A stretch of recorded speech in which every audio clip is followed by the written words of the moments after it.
ರೇವಣ್ಣ ಅವರ ಬಂಧನವನ್ನ ಖಂಡಿಸಿ ಹೊಳೆ ನರಸೀಪುರದಲ್ಲಿ ಪ್ರತಿಭಟನೆಯನ್ನ ನಡೆಸಲಾಗಿದೆ. ಅದರ ಡೀಟೇಲ್ಸ್ನೊಂದಿಗೆ ನನ್ನ ಕಲೀಗ ನಾಗೇಂದ್ರ ಬಾಬು ಕೂಡ ಜಾಯಿನ್ ಆಗಿದ್ದಾರೆ. ರೇವಣ್ಣ ಅವರ ಬಂಧನವನ್ನ ಖಂಡಿಸಿ ನಡೆಸಲಾಗಿರುವ ಪ್ರತಿಭಟನೆ ಇದು. ಜೆಡಿಎಸ್ನಿಂದ ಪ್ರತಿಭಟನೆಯನ್ನ ನಡೆಸಲಾಗಿದೆ ಹೊಳೆ ನರಸೀಪುರದಲ್ಲಿ. ಹಾಸನ ಜಿಲ್ಲೆಯ ಹೊಳೆ ನರಸೀಪುರ ಪಟ್ಟಣದಲ್ಲಿ ಪ್ರೊಟೆಸ್ಟ್ ಮಾಡಿದ್ದಾರೆ ಜೆಡಿಎಸ್ನ ಕಾರ್ಯಕರ್ತರು. ಪ್ರತಿಭಟನೆ ನಡೆಸಿ ತಹಶೀಲ್ದಾರ್ ಅವರಿಗೆ ಕಾರ್ಯಕರ್ತರು ಮನವಿಯನ್ನ ಸಲ್ಲಿಸಿದ್ದಾರೆ.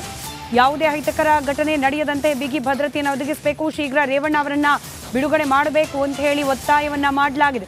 ಷಡ್ಯಂತರದಿಂದ ರೇವಣ್ಣ ಅವರನ್ನ ಬಂಧಿಸಲಾಗಿದೆ ಅನ್ನೋದು ಪ್ರತಿಭಟನಾಕಾರರ ಆಕ್ರೋಶ.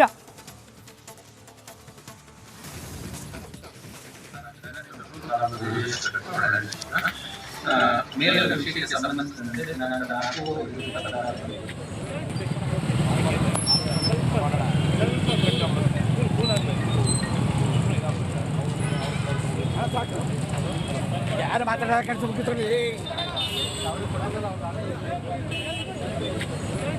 ಡೀಟೇಲ್ಸ್ ನಾಗೇಂದ್ರ ಬಾಬು ನೀಡ್ತಾ ಹೋಗ್ತಾರೆ. ನಾಗೇಂದ್ರ ಬಾಬು, ಪ್ರತಿಭಟನೆ ನಡೆಸಿದ್ರು ಜೆಡಿಎಸ್ನವರು, ಏನು ಉದ್ದೇಶಕ್ಕೆ, ಏನು ಆಗ್ರಹಿಸುತ್ತಿದ್ದಾರೆ ಈ ಪ್ರತಿಭಟನೆಯ ಮೂಲಕ?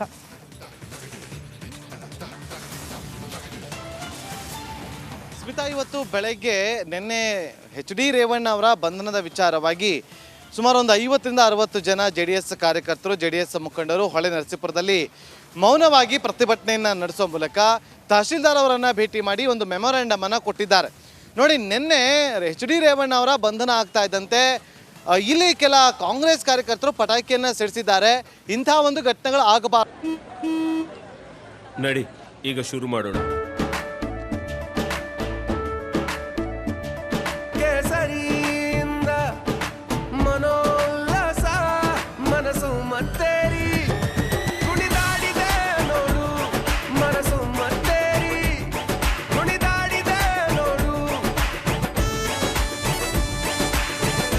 ಕ್ಷಣ ಕ್ಷಣವೂ ಆಚರಿಸಿ ಕೇಸರಿ ಹಬ್ಬ.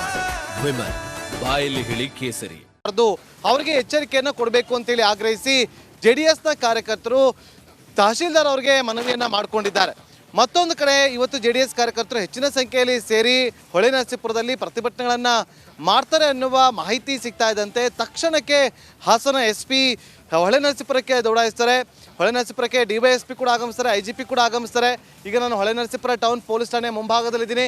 ಇಲ್ಲಿಗೆ ಬಂದು ಇಲ್ಲಿ ಹೊಳೆ ನರಸೀಪುರದಲ್ಲಿ ಎಲ್ಲೆಲ್ಲಿ ಪ್ರಮುಖವಾಗಿ ಜನಸಂದಣಿ ಆಗುತ್ತೋ ಆ ಜಾಗದಲ್ಲಿ KSRP ತುಕಡಿಗಳನ್ನು ಹಾಕೋ ಮೂಲಕ ಹೆಚ್ಚಿನ ಸಂಖ್ಯೆಯಲ್ಲಿ ಪೊಲೀಸರನ್ನು ನಿಯೋಜನೆ ಮಾಡೋ ಮೂಲಕ ಯಾವುದೇ ರೀತಿಯಾದಂಥ ಅಹಿತಕರ ಘಟನೆಗಳು ನಡೆದಂತೆ ಸೂಕ್ತ ರೀತಿಯಲ್ಲಿ ಬಂದೋಬಸ್ತನ್ನು ಕೂಡ ಮಾಡಿಕೊಳ್ಳಲಾಗಿದೆ. HD ರೇವಣ್ಣ ಅವರ ಬಂಧನದ ವಿಚಾರವಾಗಿ JDS ಕಾರ್ಯಕರ್ತರು ಕೆರಳುತ್ತಾರೆ ಅನ್ನುವ ವಿಚಾರವಾಗಿ ಮುಂಜಾಗ್ರತಾ ಕ್ರಮವಾಗಿ ಇಂತಹ ಒಂದು ಕ್ರಮಕ್ಕೆ ಈಗ ಪೊಲೀಸರು ಮುಂದಾಗಿರುವಂಥದ್ದು. ಹಾಗಾಗಿ ಹೊಳೆ ನರಸೀಪುರದಲ್ಲಿರುವಂಥ HD ರೇವಣ್ಣ ಅವರ ನಿವಾಸ ಜೊತೆಗೆ ಸರ್ಕಲ್, ಕೆಲ ಪ್ರಮುಖ ಸರ್ಕಲ್ಗಳಲ್ಲಿ KSRP ತುಕಡಿಗಳನ್ನು ನಿಯೋಜನೆ ಮಾಡೋ ಮೂಲಕ ಸಾಕಷ್ಟು ಕಟ್ಟುನಿಟ್ಟಿನ ಕ್ರಮವನ್ನು ಕೂಡ ತೆಗೆದುಕೊಂಡಿದ್ದಾರೆ. ನಿನ್ನೆಯೂ ಕೂಡ ಕೆಲ JDS ಕಾರ್ಯಕರ್ತರು ಪ್ರತಿಭಟನೆಯನ್ನು ನಡೆಸಿ ತಹಶೀಲ್ದಾರ್ಗೆ ಮೆಮೊರಾಂಡಮ್ ಅನ್ನು ಕೊಟ್ಟಿದ್ರು. ಇವತ್ತು ಬೆಳಗ್ಗೆ 50ರಿಂದ 60 ಜನ ಪ್ರತಿಭಟನೆಯನ್ನು ಮಾಡೋ ಮೂಲಕ ತಹಶೀಲ್ದಾರ್ ಅವರಿಗೆ ಮೆಮೊರಾಂಡಮ್ ಅನ್ನು ಸಲ್ಲಿಕೆ ಮಾಡಿದ್ದಾರೆ. ಸ್ಮಿತಾ, ರೈಟ್, ಧನ್ಯವಾದ ನಾಗೇಂದ್ರ ಬಾಬು ಮಾಹಿತಿಗಾಗಿ.